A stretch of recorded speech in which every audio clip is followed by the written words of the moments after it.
Like many of you, we battled depression during life's ups and downs. Music has always been the one thing that we could rely on to get us through the tough times that we all face.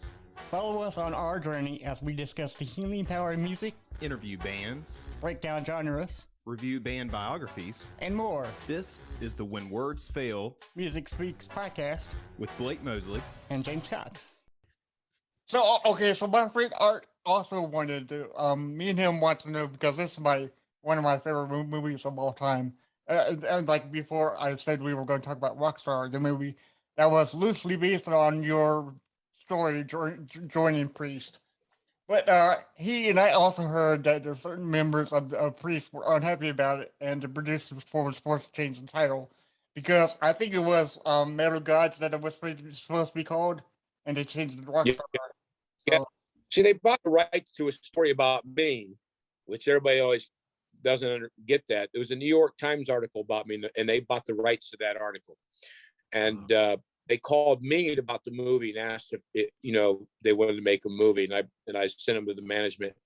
And yeah, I mean, they didn't like how they were being portrayed, and they didn't like the things that was happening. So the movie company said, "All right, well, we will change some of the things we're writing. You can have nothing to do with it, and we'll change the name, and you get no money." So it's kind of what happened.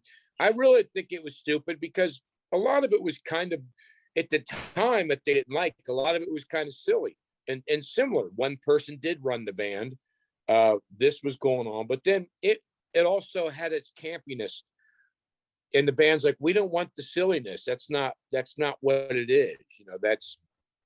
So what Judas Priest said was, we want some creativity in this movie. You can't just write all this without us having some say. And Warner Brothers said, you can have no say. Wow. And so the band said, okay, we want nothing to do with it. Yeah. That's how it happened. The band said, we want nothing to do with it, because we were going to have music in it and everything. Right. And then the Warner Brothers said, all right, no problem. So that's what happened.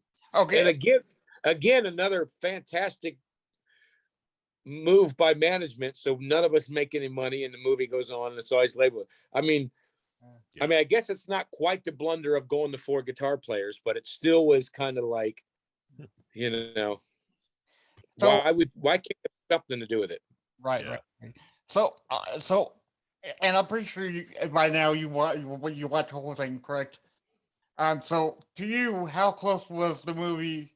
How close was the movie to your story? Was it like not even close, or was some parts correct and some parts like partly false? Okay. Not even close. Not even close. The only similarity was when he auditioned and he sang. They were in my real audition. They were behind a booth in the studio, and I sang out front. I hit the first note, and they said, "You got the gig." Other than that, it wasn't. But the funny thing is, everybody's like, "Oh my God, he ended and went and did some kind of Seattle music." And I always want to tell people, you do realize when I made Judas Priest, I was in a Seattle band before Judas Priest. So